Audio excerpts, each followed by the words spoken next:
नमस्कार, आदाब। मैं हूँ आबिद हुसैन। कक्षा 9 विषय वाणिज्य, बही खाता तथा लेखा शास्त्र के तत्व, अध्याय 4, दोहरा लेखा प्रणाली यानी डबल एंट्री सिस्टम। आज हम लोग इस वीडियो में चर्चा करेंगे ये क्या होते हैं। तो दोहरा लेखा प्रणाली को समझने से पहले सर्वप्रथम हम लेखांकन का अर्थ यानी मीनिंग को समझते हैं क्या होता है। तो व्यावसायिक लेन देनों एवं घटनाओं को लिखने के लिए विकसित की गई प्रणाली और उन्हें इस प्रकार लेखा करना कि इसकी नीतियों तथा क्रियाविधि या प्रक्रिया का अनुपालन हो, लेखांकन प्रणाली कहा जाता है। यानी जो भी लेन देन हुआ है, जो भी घटना हुआ है, तो उसको जो लेखा करने का जो नियम होता है, कानून होता है, उसके तहत हम जो उसका अनुपालन करते हुए जो लेखा करते हैं उसको लेखांकन प्रणाली कहते हैं। अब बात करें कि लेखांकन प्रणालियाँ कितने प्रकार की होती है, तो मूलतः हम लोग 3 प्रकार के देखते हैं कि पहला है इकहरा लेखा प्रणाली यानी सिंगल एंट्री सिस्टम, दूसरा भारतीय लेखांकन प्रणाली यानी इंडियन अकाउंटिंग सिस्टम, और तीसरा है दोहरा लेखा प्रणाली डबल एंट्री सिस्टम, जिसकी आज हम चर्चा करेंगे, जो विश्व में सर्वाधिक प्रचलित है। सबसे पहले बात करें इकहरा लेखा प्रणाली या सिंगल एंट्री सिस्टम। तो इस प्रणाली में व्यापारी कुछ लेन देनों का एक ही रूप या पक्ष का लेखा करते हैं और कुछ लेन देनों के दोनों पक्षों का लेखा करते हैं तथा कुछ लेन देनों का लेखा छोड़ देते हैं। इस प्रणाली को अपूर्ण लेखा प्रणाली भी कहा जाता है। तो जो भी व्यापारी इकहरा लेखा प्रणाली के अंतर्गत लेखा करते हैं, वो क्या करते हैं कि कुछ को लिखेंगे और कुछ का एक पक्ष, कुछ का 2 पक्ष और किसी को छोड़ देते हैं। इस प्रणाली में ज़्यादातर क्या होता है कि व्यक्तिगत खातों से संबंधित जो खाते होते हैं, जो पक्ष प्रभावित होते हैं, उनसे संबंधित को लिखा जाता है और वास्तविक और अवास्तविक को क्या कहते हैं, या तो लिखते हैं किसी एक पक्ष को या फिर छोड़ ही देते हैं। इकहरा लेखा प्रणाली की विशेषताएं या लक्षण।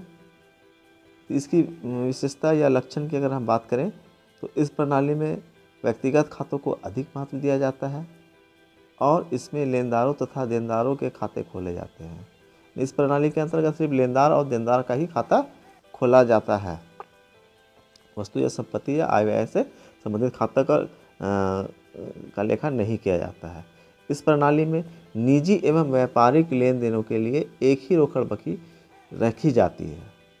मतलब जो व्यापारी का अपना निजी जो नगद लेन देन होता है और जो एक व्यापार का होता है, इन दोनों के लिए क्या करता है कि एक ही कैश बुक, ठीक है, एक ही कैश बुक रोकड़ बही रखता है। व्यापार का भी उसी में लिखेगा और अपना व्यक्तिगत जो लेन देन होगा वो भी उसी रोकड़ बही में लिखेगा।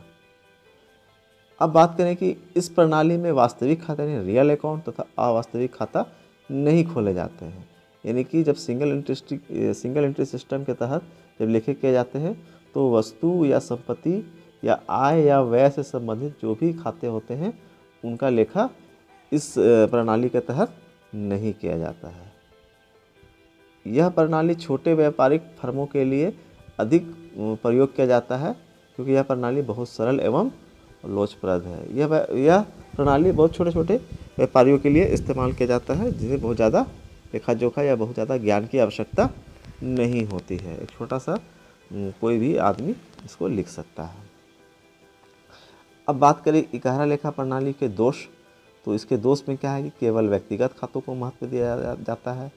इसका एक प्रमुख दोष ये है कि सिर्फ व्यक्तिगत खातों को महत्व दिया जाता है। इसमें वास्तविक खातों और आय व्यय से संबंधित खातों को नहीं लिखा जाता है। इस प्रणाली के अंतर्गत तलपट नहीं बनाया जा सकता है। जब कुछ लिखा जाता है और कुछ नहीं ले जाता है। तलपट क्या है? तराजू है, एक तुलन पत्र है, दोनों साइड का बराबर आता है, एक जितना डेबिट है उतना क्रेडिट है। जबकि इस प्रणाली के तहत क्या होता है कि बहुत सारे लेखों को छोड़ दिया जाता है, तो तलपट नहीं बनाया जा सकता है। शुद्ध लाभ ज्ञात करने में कठिनाई, ठीक है, जब तलपट नहीं बनाया जा सकता है तो शुद्ध लाभ ज्ञात करने में भी कठिनाई होगी। छल कपट की अधिक संभावना रहती है। मन इसमें क्या होता है कि जब बहुत सारे लेन देनों को हम छोड़ देते हैं, नहीं लिखते हैं, तो या तो भूल जाते हैं या तो फिर उसमें बहुत सारे बेईमानी होने की भी संभावना होती है। छल कपट की भी संभावना रहती है, क्योंकि वह लिखित रूप में नहीं होता है। उपयोगी सूचनाएं प्राप्त होने में कठिनाई, बहुत सारी सूचनाएं जो लिखित रूप में रहनी चाहिए वो नहीं रहती है, तो हमें प्राप्त करने में बहुत सारी कठिनाई होती है। विक्रय मूल्य के निर्धारण में भी कठिनाई होती है आदि। भारतीय लेखांकन प्रणाली यानी इंडियन अकाउंटिंग सिस्टम, तो जब सौदों यानी लेन देनों का लेखांकन निश्चित बहियों में कुछ निश्चित सिद्धांतों के आधार पर तथा परंपरा के अनुसार किसी भी भारतीय या प्रादेशिक भाषा में, जब लेन देन का लेखा निश्चित बही में और निश्चित नियम और सिद्धांतों या परंपरा के अनुसार किसी भी भारतीय भाषा या प्रादेशिक भाषा में किया जाता है तो उसे भारतीय लेखांकन प्रणाली कहा जाता है।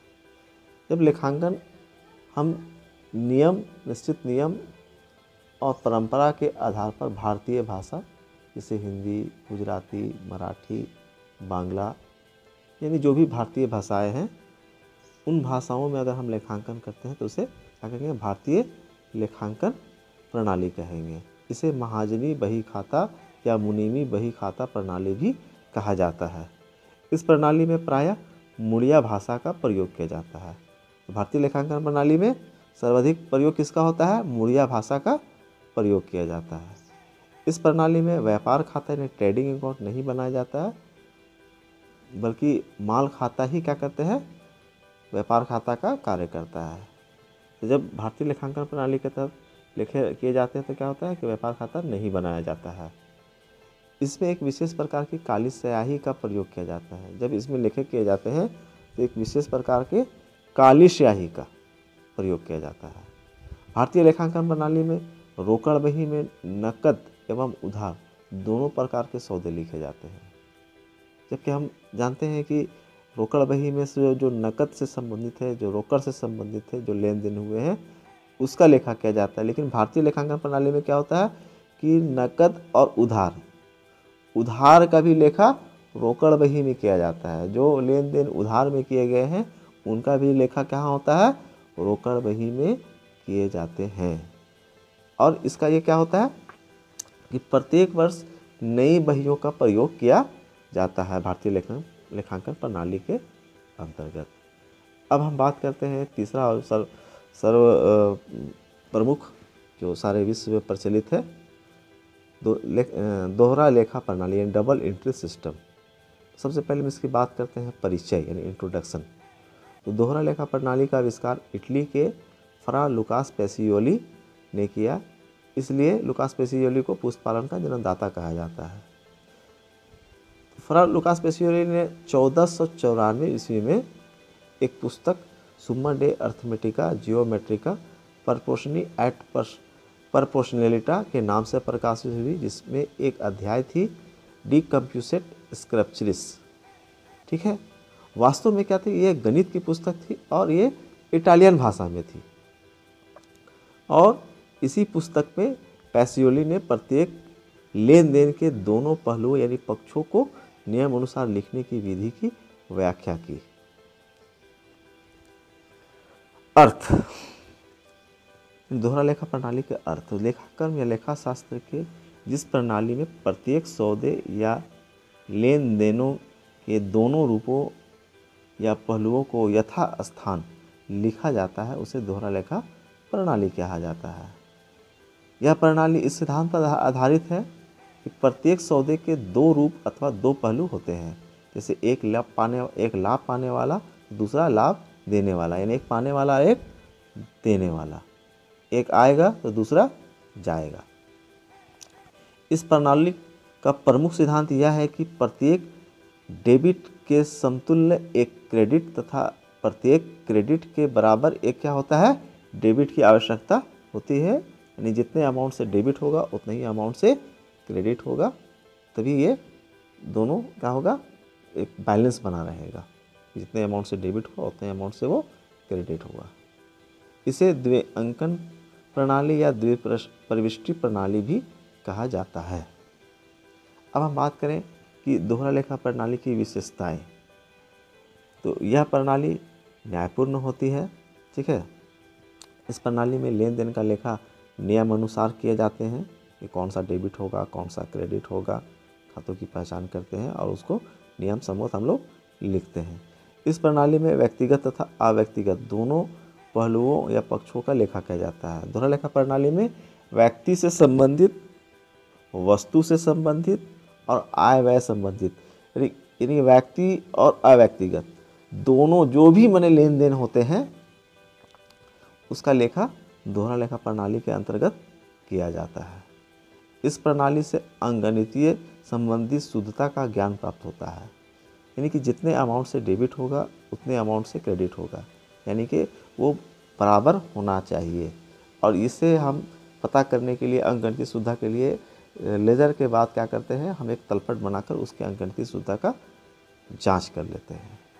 सभी खातों के दो भाग होते हैं, यानी कि बाएं भाग लेफ्ट साइड को डेबिट पक्ष और दाएं भाग यानी राइट साइड को क्रेडिट पक्ष कहा जाता है।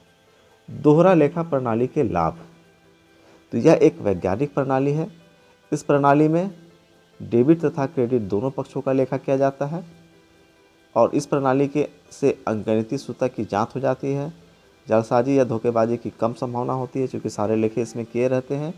इस प्रणाली में व्यक्तिगत एवं अव्यक्तिगत दोनों खातों का लेखा किया जाता है, या व्यक्ति से संबंधित हो या व्यक्ति से संबंधित नहीं है, दोनों का लेखा इसमें किया जाता है। इस प्रणाली के आधार पर व्यापार एवं लाभ हानि खाते का निर्माण किया जा सकता है। ठीक है, आर्थिक स्थिति का ज्ञान प्राप्त किया जा सकता है। इस प्रणाली के द्वारा तुलनात्मक अध्ययन किया जा सकता है। इस प्रणाली के द्वारा लेखे की त्रुटियों को ठीक किया जा सकता है। यह प्रणाली लोचपूर्ण है आदि। दोहरा लेखा प्रणाली के दोष, लेखांकन की यह प्रणाली काफ़ी जटिल है। ठीक है, इसे एक सामान्य व्यक्ति नहीं कर सकता है। जो लेखांकन की नियम कानून जानते हैं वही इसका लेखा कर सकते हैं, एक सामान्य व्यक्ति नहीं कर सकता है। जनरली ये एक अकाउंटेंट ही करता है। डेबिट व क्रेडिट के नियमों का सही ढंग से पालन ना होने पर लेखे गलत हो जाते हैं। अगर लेखे किए जाते हैं और जिसे डेबिट करना था उसे डेबिट नहीं करके दूसरे अकाउंट या दूसरे पक्ष को कर दिया गया तो क्या होता है, ये गलत हो जाता है। इस प्रणाली के अंतर्गत बहुत सी लेखा पुस्तकें रखी जाती हैं, जैसे जनरल हो गया, लेजर हो गया, बहुत सारे सहायक पुस्तक हो गए, sales book, purchase book, sales return book, यानी कि एक खर्चीली प्रणाली है। यह प्रणाली छोटे व अशिक्षित व्यापारियों के लिए उपयुक्त नहीं है। यह प्रणाली जो छोटा व्यापारी है, बहुत कम ट्रांजैक्शन होते हैं, बहुत कम लेन देन होते हैं और वो बहुत ज़्यादा अशिक्षित नहीं है तो वो उसको इस्तेमाल नहीं करता है। दोहरा लेखा प्रणाली के विभिन्न चरण, तो दोहरा लेखा प्रणाली में जो लेखा किया जाता है उसके कौन कौन से चरण हैं उसके हम चर्चा करेंगे। सर्वप्रथम हम क्या करते हैं कि लेन देन की पहचान करते हैं और उन्हें जर्नल या अन्य सहायक पुस्तकों में लिखते हैं कि ये जो लेन देन हुआ तो इसमें कौन कौन से खाते प्रभावित हुए हैं। ठीक है, कौन सा व्यक्तिगत खाता है, कौन सा वास्तविक खाता है और कौन सा अवास्तविक खाता है, और जो खाते प्रभावित होते हैं उससे संबंधित उसके नियम, उसके रूल को लागू करते हैं और क्या करते हैं, जनरल या सहायक पुस्तकों में उसको लिखते हैं। लेन देनों का वर्गीकरण करना, अब एक व्यक्ति से संबंधित या एक व्यय से संबंधित जो भी लेन देन में क्या करते हैं उनको उपयुक्त खातों में छांट कर लिखते हैं, यानी कि लेजर में उसको हम लोग लिखते हैं और क्या कहते हैं उसका संक्षिप्तीकरण करते हैं, उसको खातों को क्लोज करते हैं, जैसे पुस्तकों को बंद करना, तलपट तैयार करना, अंतिम खाते तैयार करना आदि। वैसे दोहरा लेखा प्रणाली एक बहुत विशाल अध्याय है और इसी के आधार पर हमारा सारा अकाउंटिंग टर्म्स जुड़ा हुआ है। आज विश्व में सारे व्यापारिक संस्थान, सारे देश इसका अनुपालन कर रहे हैं और भविष्य में इसमें और भी कुछ नया होता जाएगा। धन्यवाद।